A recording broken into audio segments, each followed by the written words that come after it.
Delhi IAS பயிற்சி மையத்தில் தண்ணீர் புகுந்ததில் 3 மாணவர்கள் உயிரிழந்திருக்கிறார்கள். இந்த சம்பவம் அதிர்ச்சியை ஏற்படுத்தியிருக்கும் நிலையில் இந்த விபத்து நடந்தது எப்படி, இந்த விவகாரத்தில் எழுந்துள்ள குற்றச்சாட்டுகள் என்னென்ன என்பது குறித்து நமது செய்தியாளர் ஸ்டாலின் டெல்லியிலிருந்து அளிக்கும் தகவல்களை பார்க்கலாம். டெல்லி கரோல் பார்க் பகுதியில் இருக்கக்கூடிய ஓல்டு ராஜேந்திர நகர், பழைய ராஜேந்திர நகர்ல பல ஐஏஎஸ் அகாடமி இயங்கிட்டு வருது. இதுல ஒரு ஐஏஎஸ் அகாடமியில தான் இந்த விபத்து நடைபெற்றிருக்கிறது. அதாவது மழைநீர் நேற்று உட்புகுந்த காரணத்தினால பேஸ்மெண்ட்ல இருந்த 3 மாணவர்கள் உயிரிழந்திருக்காங்க. மிக முக்கியமாக இந்த கட்டடத்தை பொறுத்த வரைக்கும் 2021 தான் இதற்கான அனுமதியை டெல்லி மாநகராட்சி கொடுத்திருக்கு. ஆனாலுமே தரைத்தளத்திலிருந்து மேல்தளம், அடுத்து முதல் தளம், 2வது தளம், அதற்கு அப்புறம் தான் அதுக்கான அனுமதியை வாங்கியிருந்தாலுமே கூட பேஸ்மெண்ட் 1, பேஸ்மெண்ட் 2 கீழ்த்தளம் 2 கீழ்த்தளங்கள் இருக்கு. இதற்கான அனுமதி கொடுக்கப்படல. அப்படியே கொடுத்திருந்தாலுமே கூட அது பார்க்கிங் மற்றும் ஸ்டோரேஜ் பகுதியா மட்டும்தான் யூஸ் பண்றதுக்கு அனுமதி கொடுத்திருக்காங்க.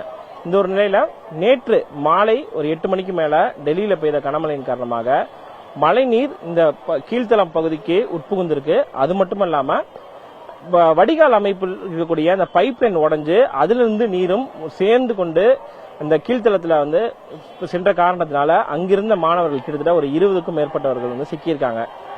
பயோமெட்ரிக் கதவு இருந்த காரணத்தினால மழைநீர் உட்புகுந்ததுனால மின்சாரமும் முழுமையா துண்டிக்கப்பட்டிருக்கு. அதன் பிறகு அந்த பயோமெட்ரிக் கதவை அவங்களால வெளியில திறக்க முடியாத ஒரு சூழல்ல தான் அந்த 20 மாணவர்களும் சிக்கியிருக்காங்க. இந்த கீழ்த்தளம் 2ல பார்த்தோம்னா லைப்ரரி இயங்கிட்டு இருக்கு. நூலகத்துல அந்த 20 மாணவர்கள் இருந்திருக்காங்க. அதன் பிறகு நீர் கொஞ்சம் கொஞ்சமா உள்ள வரும்பொழுது அவ்வளவு வராது அப்படின்றத ஃபர்ஸ்ட் மாணவர்கள் அவங்களா கணிச்சிருக்காங்க. ஆனால் அவர்கள் எதிர்பார்த்ததை விட மழைநீர் அதிகமாக வேகமாக உட்புகுந்திருக்கு. அதனால அவர்களால் வெளியே வர முடியல. அந்த கதவும் திறக்கப்பட முடியாத காரணத்தினால முதற்கட்டமாக கதவை உடைச்சு பிற மாணவர்கள், அதாவது வெளியில இருந்த மாணவர்கள் தான் கயிறு மூலமாக அந்த மாணவர்களை ஒவ்வொரு மீட்டிருக்காங்க. இதுல ஒரு 3 மாணவர்கள் மட்டும், 2 மாணவிகள், ஒரு மாணவர், ஒருவர் உத்தரப்பிரதேசத்தை சேர்ந்தவர், மற்றொருவர் தெலுங்கானாவை சேர்ந்தவர், மற்றொருவர் கேரளா மாநிலத்தை சேர்ந்தவர். இந்த 3 பேரும் உயிரிழந்திருக்காங்க.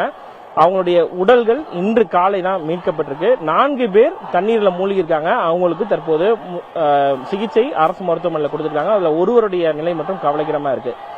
மிக முக்கியமாக இந்த கட்டடத்தை பொறுத்த வரைக்கும் எம்சிடி, முனிசிபல் கார்பரேஷன் டெல்லி மாநகராட்சிக்குட்பட்ட பகுதியில், அவருடைய அதிகாரத்துக்கு உட்பட்ட பகுதியில் இருக்கக்கூடிய ஒரு கட்டடமா இருக்கு. பல ஐஏஎஸ் அகாடமிகள் இந்த மாதிரி இருந்துட்டு இருக்கு. இதுல பெரும்பாலும் தரைத்தளத்திலிருந்து முதல் தளம், 2வது தளம், 3வது தளத்துக்கு மட்டும்தான் அனுமதி வாங்குறாங்க. இந்த கீழ்த்தளத்துக்குலாம் அனுமதி வாங்குறது இல்ல அப்படின்ற மாணவர்கள் நம்ம நேரடியா பேசும்பொழுது தங்களுடைய குற்றச்சாட்டுகள் முன்வைத்தாங்க. அப்படியே வாங்கியிருந்தாலும் அதற்கான சரியாக அவசர வழிகள் ஏற்படுத்தப்படல. படி மூலமாகவே நம்மளால வெளியில வர முடியுது அப்படின்ற விஷயத்த மாணவர்கள் தெரிவிக்கிறாங்க. இந்த ஒரு சூழல்ல அந்த மழைநீர் உட்புகுந்த காரணத்தினால அந்த பயோமெட்ரிக் கதவு திறக்கப்பட முடியாத நிலையில தான் அந்த 3 மாணவர்களை உயிரிழந்திருக்காங்க. தேசிய பேரிடர் மீட்பு படை வந்துதான் இன்று காலை அவர்களை மீட்டிருக்காங்க. டெல்லி மாநகராட்சி பகுதிகளை பொறுத்த வரைக்கும் இது போன்ற அனுமதியை அவர்கள் கொடுக்கக்கூடிய நிலையில முறையாக ஆய்வு செய்யப்படல. ஏன்னா கடந்த வாரம் செவ்வாய்க்கிழமை இதே மாதிரி ஒரு சம்பவம் இந்த பகுதியில் நடந்திருக்கு.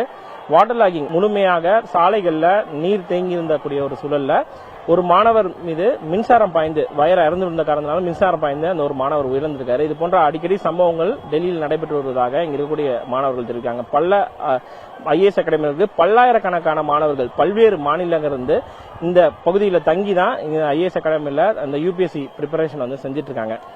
இந்த அகாடமியை பொறுத்த வரைக்கும் பல ஆண்டுகளாக செயல்பட்டு வந்தாலும் கூட இதுதான் முதல் சம்பவம். இது போன்ற சம்பவத்தை நேரில் பார்த்திருக்கோம் அப்படின்றத மாணவர்கள் சொல்றாங்க. டெல்லியை பொறுத்த வரைக்கும் அடிக்கடி இது போன்ற மையங்கள்ல, ஐஏஎஸ் அகாடமி மையங்கள்ல பொறுத்த வரைக்கும் தீ விபத்துகள் நடந்தாலுமே கூட இந்த மழைநீர் உட்புகுந்து மாணவர்கள் இருந்திருக்கக்கூடிய ஒரு சம்பவம் இதுதான் முதல் முறை அப்படின்றத இங்க நேரடியாக நம்ம மாணவர்கள் மூலமா தெரிஞ்சுக்க முடிஞ்சது.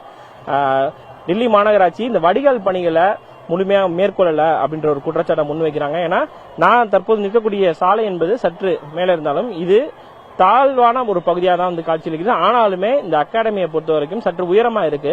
அதையும் தாண்டி மழைநீர் உட்புகுந்திருக்கு. நான் ஏற்கனவே குறிப்பிட்டதுபடி அந்த மழைநீர் வடிகாலுடைய பைப் லைன் முழுமையா உடைஞ்சனால அதுல இருந்து நீரும் உள்ள புகுந்த காரணத்தினால்தான் இந்த துயர சம்பவம் ஏற்பட்டிருக்கு அப்படின்றத மாணவர்கள் சொல்றாங்க.